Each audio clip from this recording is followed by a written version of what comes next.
Coach Chris Romano. I'm going to do a speech here on nutrition timing for athletic performance.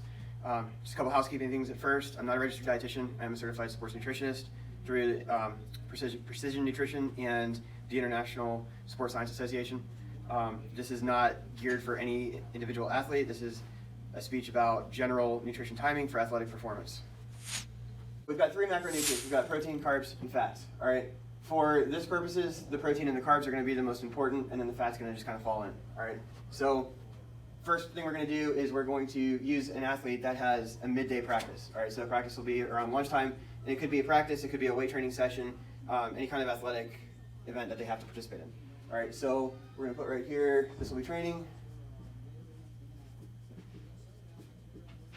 session. All right, so you want to eat 6 times a day. All right, so that's 6 food intakes. Food intake could be breakfast. It could be a protein bar. Could be a protein shake. Could be a snack. All right, it's just anything that you ingest is a food intake. All right, so you have 6 per day. All right, training's going to be in the middle of the day, so you should ideally have 3 food intakes before, 3 food intakes after. Okay. The way this is going to work for the protein. All right, each of these food intakes before you've got training, you should have about 0.15 grams per pound of body weight. Okay, so these are all going to be even. You got 0.15 grams per pound. All right, so round numbers are nice. If you weigh 100 pounds, then that's 15 grams of protein per food intake. If you weigh 200 pounds, that's 30 grams.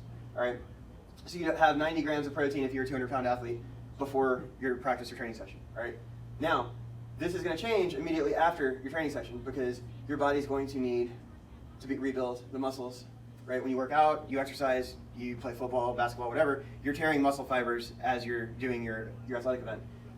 Protein is what your body's going to rebuild those with. So over here, it's going to be 0.2 grams per pound of body weight, all right?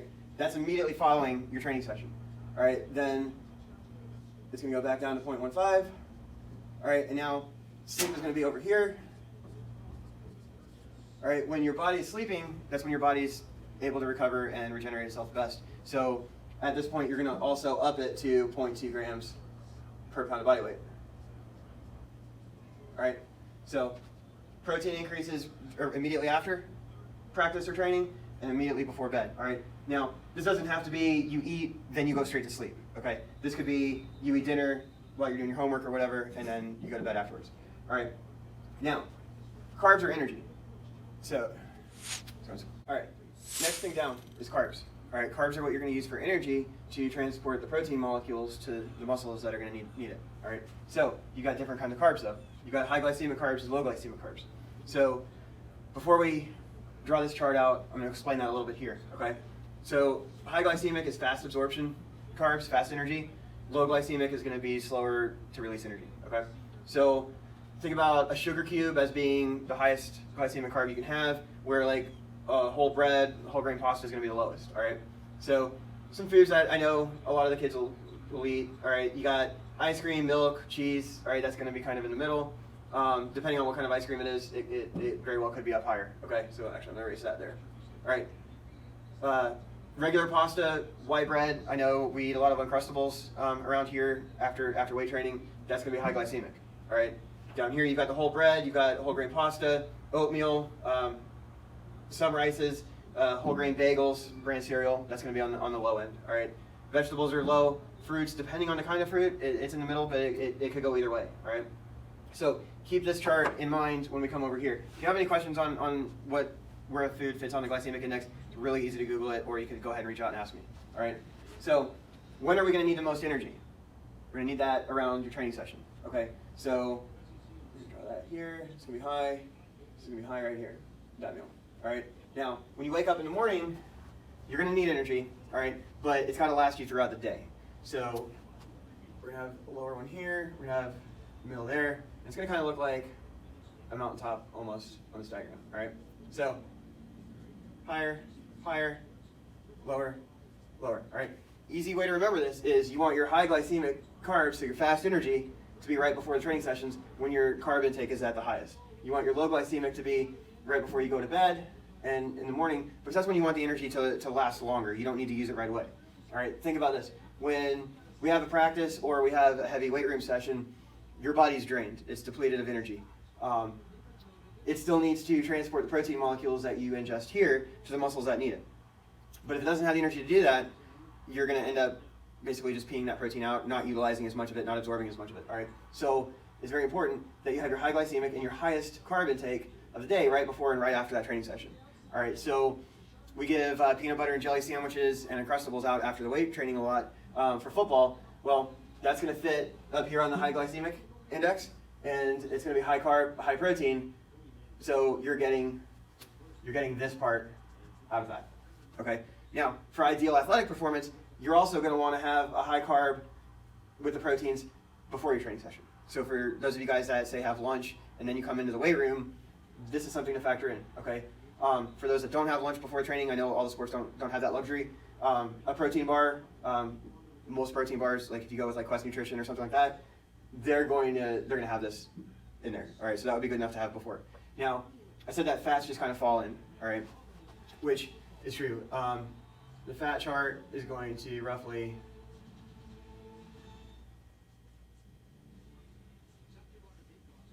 look like that, okay?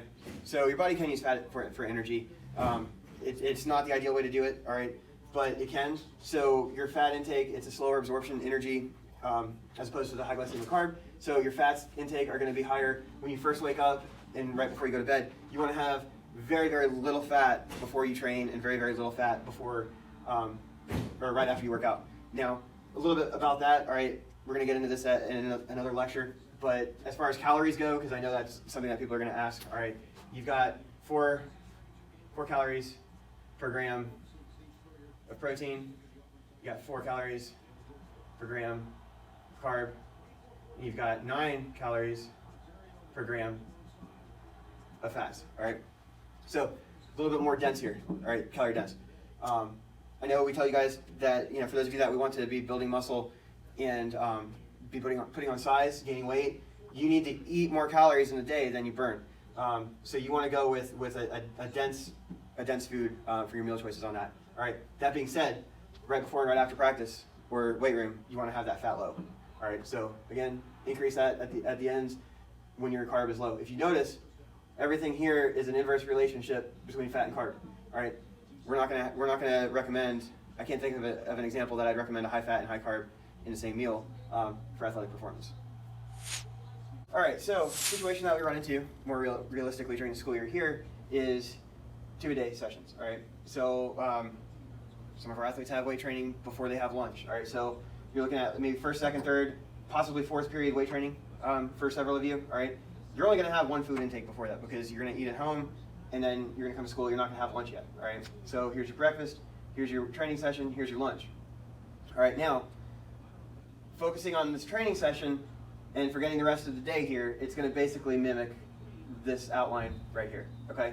So your breakfast, you're gonna have your 0.15 grams per pound of body weight, right? So for a 200-pound athlete, that's 30 grams of protein with breakfast. High glycemic carb, because you're gonna need that energy for your training session, okay? Now, if you've got fourth period training and you don't have lunch, third period, you can go with a more middle-of-the-road glycemic index to a lower glycemic index. If you've got first or second period, some of you guys that have third period and wake up late, you're going to want a higher glycemic here, okay? Keeping in mind this is your only food intake before you have to lift, all right?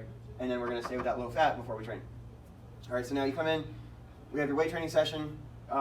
Immediately after, you're going to have your 0.2 grams, ideally, per pound of body weight. So that's going to be 40 grams of protein for a 200-pound athlete. Pretty standard protein shake. High glycemic carb right there, so you have the energy, and then low fat because you just trained. All right. Now here's where it's going to change from the first part. All right. You've got to maintain the energy level for practice after school, or maybe it's game day. All right. So you're going to keep the high glycemic carb, and you're going to keep a high carb intake right here. You're going to go with that 0.15 grams of protein. All right, because we still have to keep the protein in the body, and you're going to keep it that low fat. So this is going to be basically a carb meal. All right, with a little bit of protein. All right, 200-pound athlete. You're looking at 30 grams of protein there. All right, could be a protein bar. I think a lot of protein bars are only are going to be 20 grams, so you might need a protein bar and a half, ideally. Okay. Then you got your game or your practice. All right. You need to recover afterwards, so we've got that 0.2 grams again here, just like we did after the training session. High carb, high glycemic carb, so your body has the energy to transport protein molecules to the muscles that need it after they've been torn during the game or practice. Low fat. Now, if it's a game day and let's say you're a football player and it's Friday night, game gets over around probably 9:30ish, you're probably not going to get home until about 10:30 or 11. All right. You do have food here afterwards, which would be this meal right here. All right. Somehow you've got to fit this in. All right. So total of 0.2 grams over the 2 meals. All right. These are going to be closely spaced out. So if you want to go 0.15 grams here and fit another meal in over here, such as like a protein bar or a snack in there, you can. All right. I just want to make sure that everybody's getting at least actually 6 food intakes per day.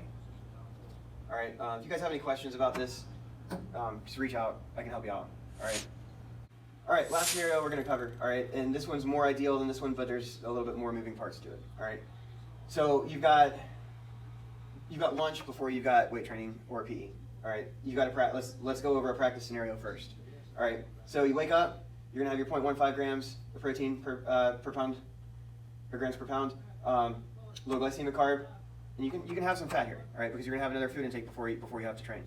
All right, so you got lunch. This would be a 3rd period lunch with 4th or 5th period weight training, or this could be a 4th period lunch with 5th period weight training. All right, we're not gonna get into 6th or 7th period just yet for weight training. All right, so here's your training session. All right, you're gonna have your high glycemic carb, high carb intake here, 0.15 grams protein, and then you're gonna have your low fat because you're about to train. All right. You lift, we have a good training session. You need the protein to regenerate the muscles. 0.2 grams per pound of body weight. High glycemic carb to give the energy to transport the protein molecules. Low fat. All right. Now you got practice. Okay. You gotta keep the energy up. So you gotta have a high glycemic carb with about 0.15 grams of protein per pound of body weight and low fat before practice, because some of our practices are 3 hours or so. So you gotta have the energy to get through that after already having a workout session. So these 2 meals right here for this athlete are going to be the 2 most important. All right, you've got to make sure you do this. So this could be a protein shake. This could be a protein bar. Eat it in between classes. Do something to make sure you get this food intake, because it's going to help you perform optimally at practice. All right, practice gets over. Remember, we're not talking game scenario right here. Practice gets over. You got to refuel the body. 0.2 grams of protein per pound. High glycemic carb to transport the protein molecules, low fat since you just exercised. Now here's dinner.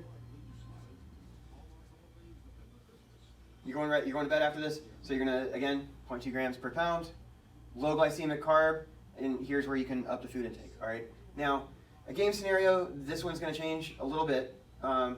Most likely, a lot of our games get over later in the afternoon, so you're not going to necessarily have time for both of these. So it's going to be more of a scenario like this. All right, where I really want to make sure that you guys get enough fuel afterwards to basically recover and not be drained when you're sleeping and when you wake up in the morning. All right, so that would be a little bit more of a questionable scenario that might be different for different athletes. But again, this is just general athletic performance. Okay, this isn't specific to any one individual athlete. The only scenario that I'm not going to draw out here, because it doesn't pertain to 99% of our athletes, would be if you have weight training 7th period and then you've got practice right afterwards.